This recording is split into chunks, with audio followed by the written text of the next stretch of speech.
ఆ తర్వాత ఏం జరిగింది అంటే నేను కంగారు పెట్టేస్తావు. నాకు కూడా కాస్త పేరు మీద నన్ను కూడా కొంచెం ఆలోచించుకుని వాళ్ళగా ముందర రోజేమో ఆ కొండ మీద నాటు రాన్న కబడిందా, రెండో రోజేమో హోటల్లో చెంకి రాన్న కబడి దిగ్గే అంది కదా, మూడో రోజేమో తోటలో ఏమోను రానిలాగా నిన్ను చీపెట్ అని పట్టేసిందే.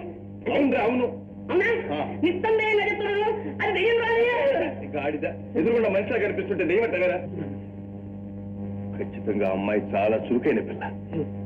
తప్పకుండా ఏదో స్మగ్లింగ్ వ్యాపారంతో సంబంధం ఉంటుంటుంది. స్మగ్లింగ్ వ్యాపారం అయితే ఇంత పాకలో వెళ్ళిపోతుంది. మళ్ళీ ఆ దెయ్యానికి పిన్ ఒకటి.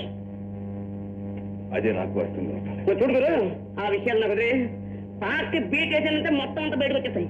నువ్వు మాత్రం ధైర్యంగా అడుగురు. నేను ఉన్నాను కానీ ఎందుకు అక్కడికి వెళ్ళి ఏం గొడవ చేయకుండా గుట్టుగా రావాలి. దోమలో వెళ్తానా కొంచెం ముగ్గు ఏదో వచ్చేస్తాను అంతే.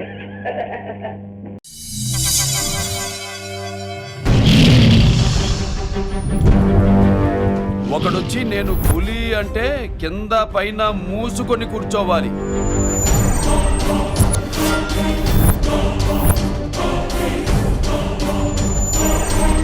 నేను చెయ్యి చాచినప్పుడే సెకండ్ ఇవ్వు. చనువిచ్చాడు కదా అని చక్కెరెక్కాలను చూస్తే చుట్టాను చూడ్డానికి కూడా స్కెల్టన్ మిగలదు.